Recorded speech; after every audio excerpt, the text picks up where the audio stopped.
प्रिय भक्तों, लोग अपनी अपनी आस्था के आधार पर अलग अलग तरीकों से भगवान की पूजा अर्चना करते हैं। धार्मिक मान्यताओं के अनुसार पूजा पाठ करने से घर परिवार में दिव्य वातावरण बना रहता है। साथ ही साधक को अपने आराध्य का आशीर्वाद भी प्राप्त होता है। पूजा के दौरान भगवान को भोग लगाना एक जरूरी प्रक्रिया है। इस दौरान कुछ नियमों का ध्यान रखना भी जरूरी है, जैसे कि भोग साफ सुथरा और सात्विक होना चाहिए।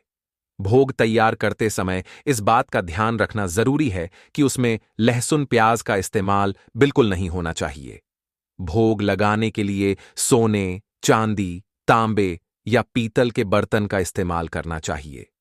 यदि ये उपलब्ध नहीं है तो मिट्टी या लकड़ी के बर्तन का भी इस्तेमाल किया जा सकता है।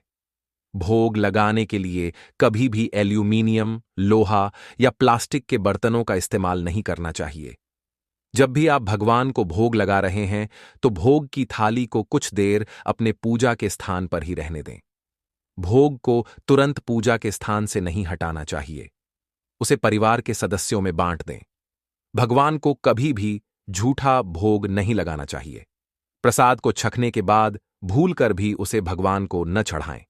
भगवान को भोग लगाते समय इस मंत्र को बोलना चाहिए, त्वदीयं वस्तु गोविंद तुभ्यमेव समर्प्य गृहाण सम्मुखो भूत्वा प्रसीद परमेश्वर। संस्कृत में लिखे इस मंत्र का मतलब है कि हे ईश्वर, मेरे पास जो भी है आपका दिया हुआ है। आपका दिया हुआ आपको समर्पित कर रहा हूं। कृपया इसे ग्रहण करें और मुझ पर प्रसन्न हों।